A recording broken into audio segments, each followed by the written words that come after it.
beat Hotline Miami without shooting anyone? It's been a while since I've played Hotline Miami, but I've been wondering if you could beat the game without putting a bullet in anyone. So, recently I re-downloaded the game and tried that out. I gave myself one rule: can't shoot anyone. But that doesn't mean I can't pick up guns. In the process of unlocking every item, just so the challenge is as fun and random as possible, I realized something. Kinda bad at this game. Okay, man. Nevertheless, I carried on.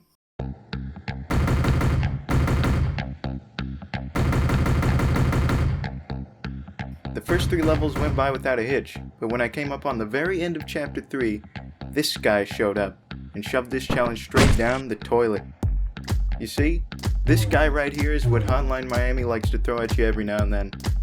A curveball. The first 3 levels didn't have any enemies that looked like this, and you'll notice this guy's pretty hefty. So this dude's the first fat guy you encounter in the game. Fat guys can't be killed with fists or melee attacks, and if you manage to hit this guy with one, it bounces off, and he immediately follows up by knocking your skull clean off your neck.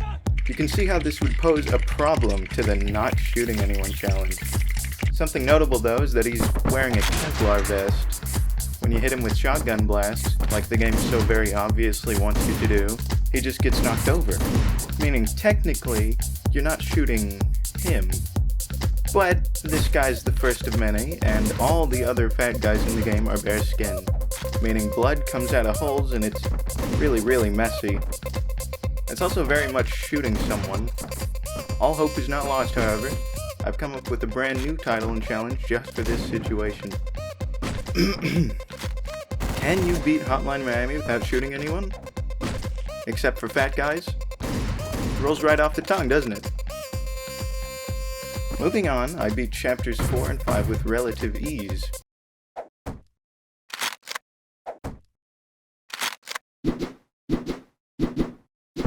But I quickly ran into another problem. Food service workers. I mean, waiters.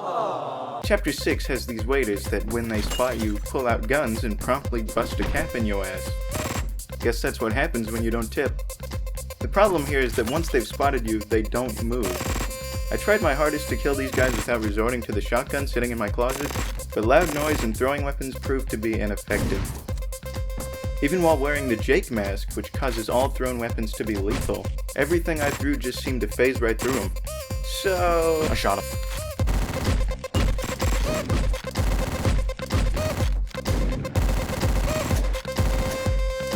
Sadly, this unexpected turn of events means my awesome new title's outdated. I'll have to call the video something else.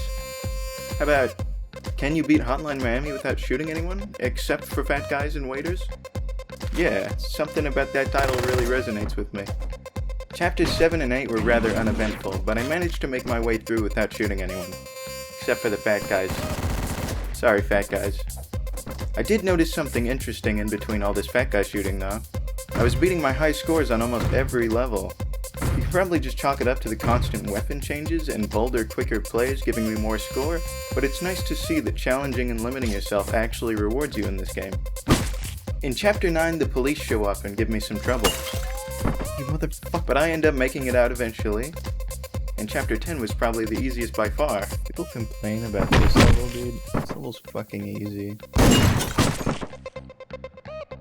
But Chapter 11 introduces a whole new problem. 2 fuck-ass dudes sitting in a room.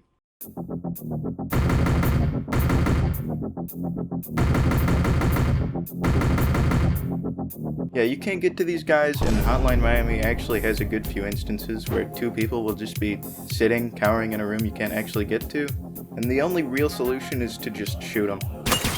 I remembered eventually that you could throw weapons through windows, but that didn't really seem to work too well. Knives just knocked the farthest guy over, and I didn't really want to test my luck with it. And you know what that means. Gotta change the title again. I've been racking my brain for hours though, and I still haven't come up with anything substantial. Nah, whatever. I'll figure it out later. Room 2 is cleared. Den 3, got this, bro. Let's go. Yeah, and then we're done. Except that's not what happens, because what actually happens is a van smashes through the entrance of the building, and the crazy fuck driving it starts throwing Molotovs everywhere. This part was really interesting due to the challenge at hand. The van releases one skinny guy, then one fat guy, does it again, and then just puts out two skinny guys.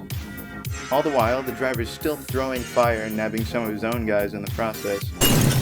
In the midst of this chaos, I accidentally shoot a skinny guy, and I have to start the entire level all over again. If I can hit my goddamn shots!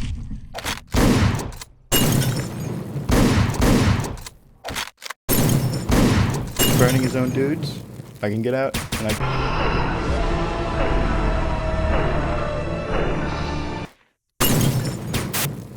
Let's go. Wait.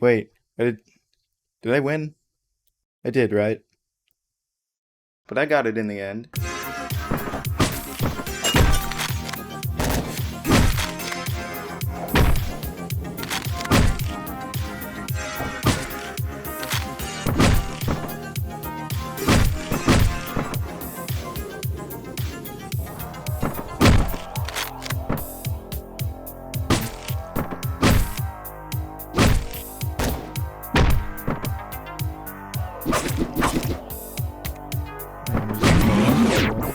Easy.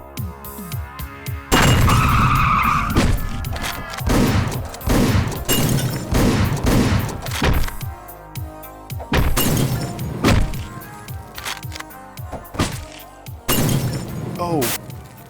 Get owned! I actually did it without fucking shooting anyone this time. And then a bald guy shoots my girlfriend.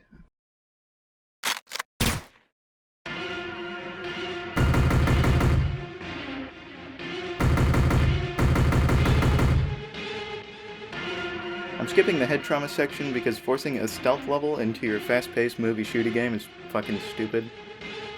Chapter 13 sees us mowing down an entire police force, and I honestly think the devs just shoved in an MP4 at my average weekend. It's time to kill some cops.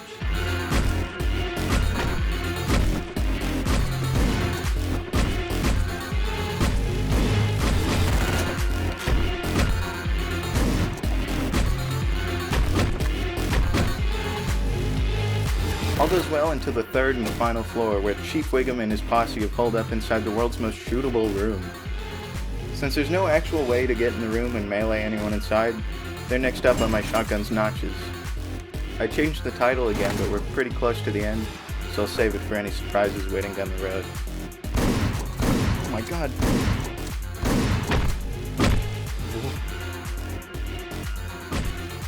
Nothing super notable about Chapter 14, but after committing extreme violence, we move on to the game's final chapter. The level starts out fairly easy, with one skinny guy holding a double-barrel shotgun and two very conveniently placed fat guys. Let's go. Once they're down, we move on to the game's final room. Awaiting our arrival are four pussy! The first two are sicked on us, but are quickly dispatched with my disappointing son's most sharp participation award. That is, if you can avoid the game's random bullshit for a moment. The bodyguard is up next, and she's a much easier target since you can just toss this plastic eyesore at her head and have her on the ground saying, "Boys, one shot! He's one shot!" After beating the woman senseless like your favorite football team just lost The Super Bowl! Yeah! she drops all three of her knives. A devastating situation for the guy that refuses to get up out of his chair. Don't let his gamer stain deceive you though. This man is hiding two fully automatic submachine guns in his ass, and even with one stabbed out of his hand, he will not hesitate to use the other gun just as cowardly as he used the first one. 60 skipped lines of dialogue later, both guns are bloody and on the floor, and instead of saying GG like a polite and well-tempered gamer, he seethes and responds by killing himself. Usually it's the other way around. But it's not over yet. Our greatest challenge is just around the corner and happens to be on the other end of this phone call. I shit myself. Great.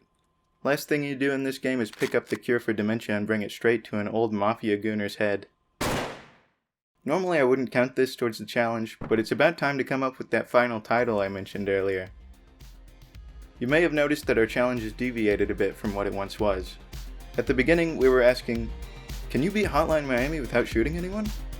And so many wrenches were thrown into that original question, I'm sad to say it's just not possible. But, if you were asking, can you beat Hotline Miami without shooting anyone, except for fat guys, waiters, immovable cowards, and dementia-ridden old men? Then the answer is inexplicably yes. Yes, you can. What a waste of my fucking time.